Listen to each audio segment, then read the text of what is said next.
Hello everyone, Canadian Dissident here. Got another episode for you covering the Freedom Convoy 2022. It's taking place in Canada, in Ottawa at the Capitol. This episode is about the mainstream, legacy, corporate media, whatever you want to call it, their coverage of this event. I really want to point out all the bias, all the negativity, and really the propaganda that's coming from them. This was an extremely difficult episode to make. It just made my blood boil doing the research and looking through what's actually going on here. So consider that a warning that this material can be pretty rage-inducing.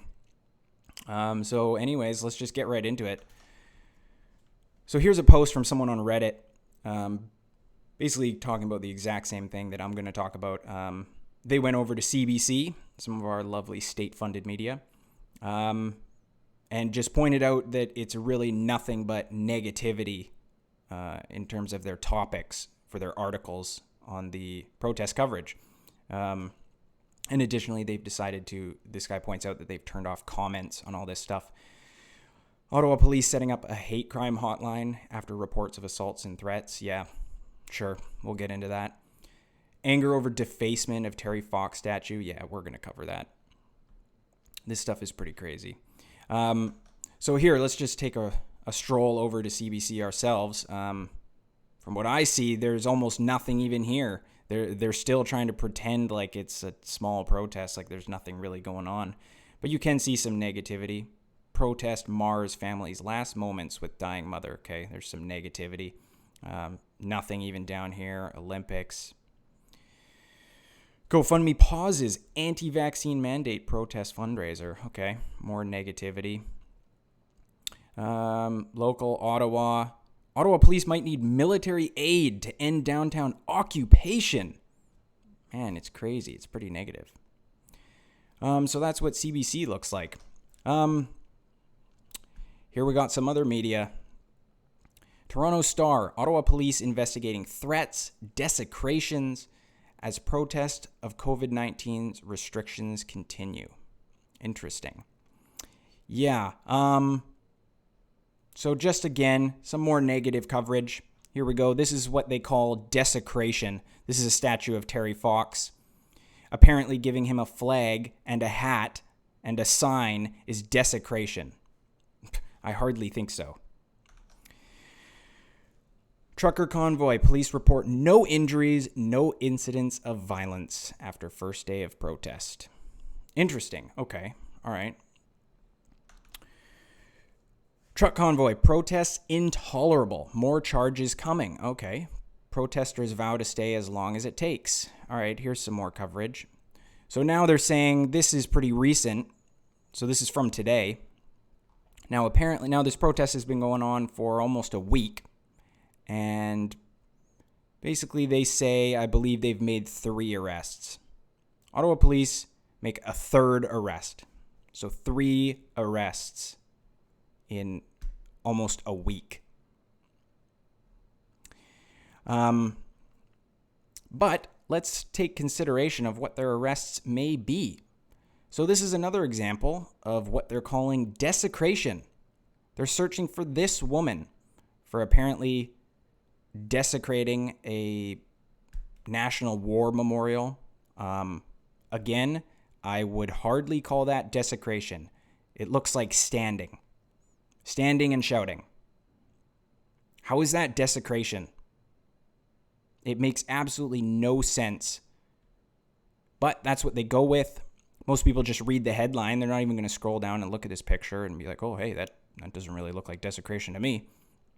No, they're just going to hear the headline. So that's what they print. So yeah, here, several criminal investigations are underway in relation to the desecration of the National War Memorial. That's what we just saw. A person standing. And the Terry Fox statue, which we saw a little picture of. And I'll show another one in a second here. So here, this is the statue again. They gave him a flag, a sign, and a hat. All pro-Canadian. He's a Canadian icon. That's unacceptable. But meanwhile, here at Pride Parade, you're allowed to give them a nice little pride flag. That's not desecration? How is that not desecration? It makes absolutely no sense. These people have no logical standards. And here, this is stuff you won't see on CBC. We've got people from the protest giving out food. Free food. Justin Trudeau is up there trying to convince us that the protesters are stealing from the homeless in a complete misrepresentation of what actually happened. Some people go to a soup kitchen, essentially, and the staff start out by giving the protesters food, and then something comes down, someone at the top says, nope, we're not giving protesters food anymore, and then they start complaining. Well, what do you expect? Very likely someone decided that they don't want to support these people, and so they cut off all the food. Obviously, that's going to make some people upset.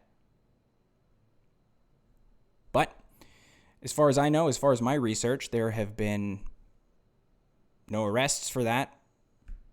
Nothing. So seems like it was pretty much nothing to me, but this is what they won't cover. They won't show you the people actually giving out food for free to homeless people, to anybody who wants it. Where are the news articles covering that? Yeah, you won't see them. So here again, some more misinformation. Apparently the CRA management in a bulletin claimed it had confirmation that people part of the protest were raiding office buildings near the agency's headquarters. Truckers were believed to be looting offices and causing property damage. Yeah, well, the Ottawa police said that that's false, that didn't happen at all. So more lies coming down. Okay, here's another one. The Globe and Mail. Calling the Ottawa protests peaceful plays down non-violent dangers, critics say. It's absolutely ridiculous. There's so little for them to actually latch onto that they're printing garbage like this. When is this from? This is from the 31st. Police haven't reported any physical violence at the ongoing Ottawa rally against vaccine mandates and other government-imposed COVID-19 restrictions.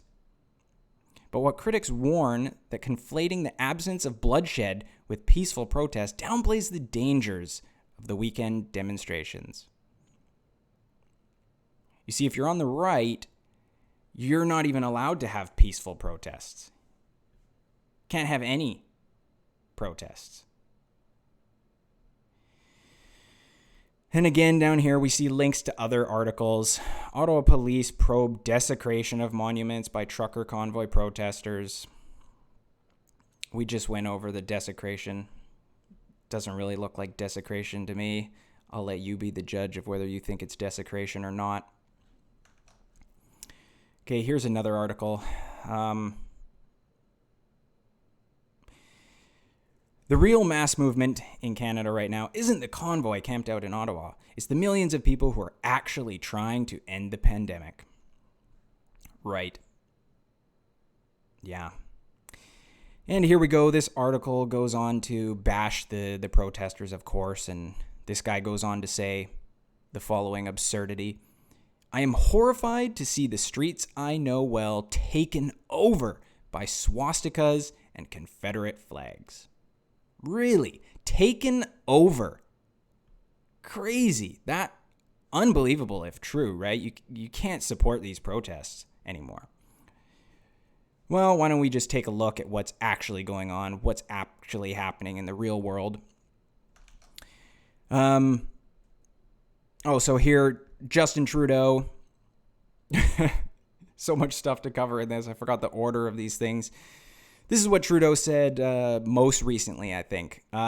Today in the House, members of Parliament unanimously condemned the anti-Semitism, Islamophobia, anti-black racism, homophobia, and transphobia that we've seen on display in Ottawa over the past number of days.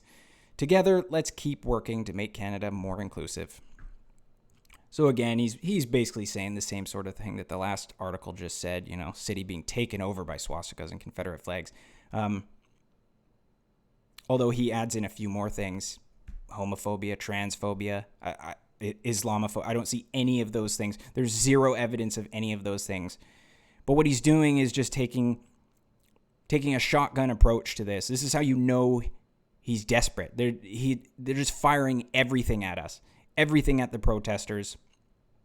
Because then I sit here spending all my time trying to defend all of this stuff instead of just being able to talk about what's actually going on, being able to cover the protests appropriately and honestly. Instead, we just sit here trying to defend ourselves from all of these accusations. Well, so True North, these are some of the people responsible for organizing. Now, apparently there was one person walking around with a swastika flag, which is absolutely bizarre to me. It has absolutely nothing to do with the protest. It makes no sense to bring it there. Even if you are a person who believes in white supremacy and likes Nazis, it still makes no sense to come to this protest. Most people, myself included, believe that this person was very likely a plant put there just to get a couple photos and try to make everyone look bad. And see what's actually happening? Well, I think nobody's seen this guy since the first day in Ottawa. But here we go. True North, these are some of the guys who helped organize things. Well, basically they put a reward for anyone who helps figure out who this guy is. Yeah, there's actually $6,500 as a reward to anyone who provides information that helps figure out who this is. Because nobody wants him there. Nobody who's part of the protest actually agrees with this. But they find one incident, one person who fits their little narrative, and that's what they focus on. So yeah, here you go.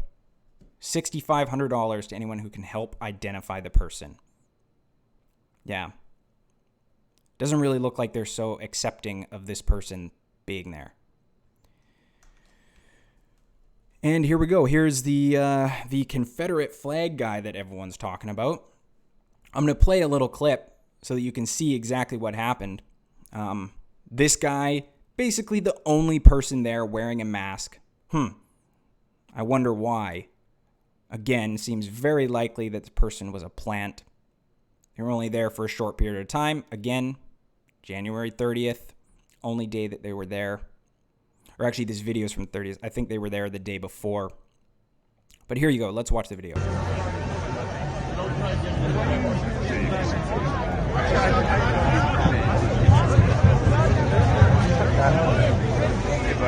Now he's going. Now he's gone. We called him out. He knows. He's going to hold his head in shame now. So basically, this guy gets called out. They call him a plant. They accuse him of it. And then they tell him to leave. And nobody's seen him since. And again, this is the only guy with a face mask there. Nobody else is wearing masks in the entire protest. Why do you think this guy's trying to hide his face? It's just ridiculous.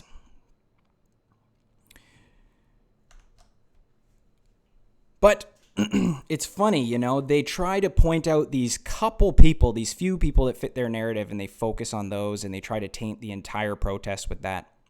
It's funny how different they react to people on their side, to their protests.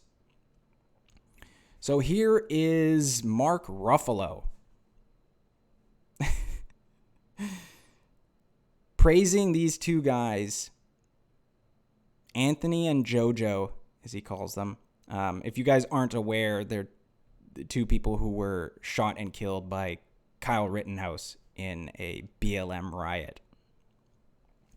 So let's take a little look into these guys, okay? So Joseph Rosenbaum served time in prison for child molestation. Okay? Does that mean that everyone at the BLM rally is a pedophile? I mean, that's what they seem to want to say if one person shows up to a rally with a swastika or a Confederate flag, that it makes all of them racists. Okay. Well, let's see. What about the other guy? What about Anthony Huber? Oh, interesting. He also has a serious criminal history. Convicted of disorderly conduct as a domestic abuse repeater. Wow. His most serious case came when he was found guilty of a felony for strangulation and suffocation domestic abuse. Another lovely gentleman. Okay. Well, let's see. What about the organizers, the leaders of BLM? Let's see what we got here. Okay. Oh, wow. Okay. There's a convicted terrorist that sits on the board of BLM.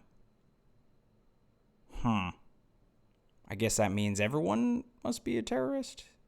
I think that's how it works, right? Yeah, Susan Rosenberg, left-wing terrorist. Of course, even Snopes can't hide from this fact. They say it's a mixture, which is just hilarious. What's undetermined in the absence of a single universally agreed definition of terrorism?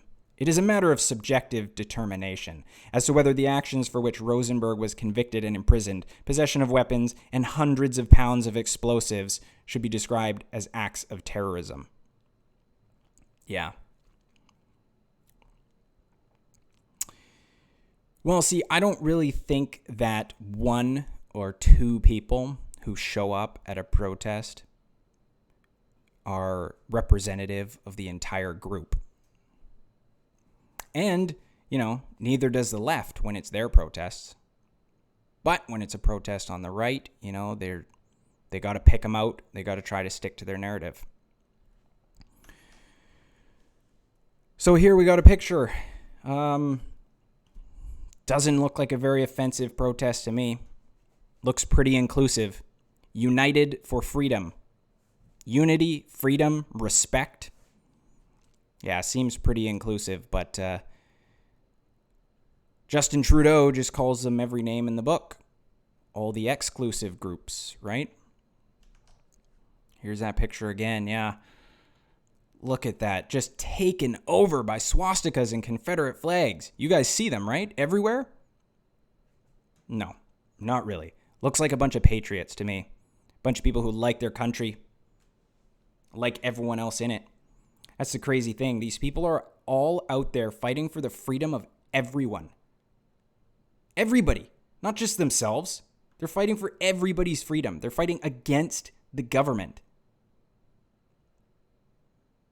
It's crazy. But, Justin Trudeau, he doesn't support the protest, but he does support BLM. He says, I have attended protests and rallies in the past when I agreed with the goals, when I supported the people expressing their concerns and their issues. Black Lives Matter is an excellent example of that. Yeah, we all know how peaceful those protests are, right? But I have also chosen to not go anywhere near protests that have expressed hateful rhetoric, violence toward fellow citizens, and a disrespect not just of science, but of the frontline health workers, and quite frankly, the 90% of truckers who have been doing the right thing to keep Canadians safe, to put food on our tables. Canadians know where I stand. This is a moment for responsible leaders to think carefully about where they stand and who they stand with. This guy is scum. Seriously. He's an absolute disgrace. He tries to sit there and condemn these protests that have been peaceful, that are about nothing but freedom, and tell us that he supports BLM. Yeah, let's take a little look here.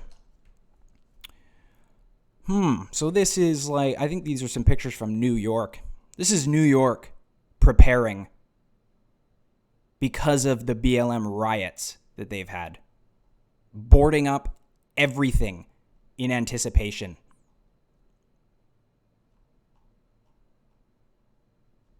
Okay, that's what preparation for a real violent protest looks like. Okay, they know, these people, these businesses, they know these protests aren't peaceful.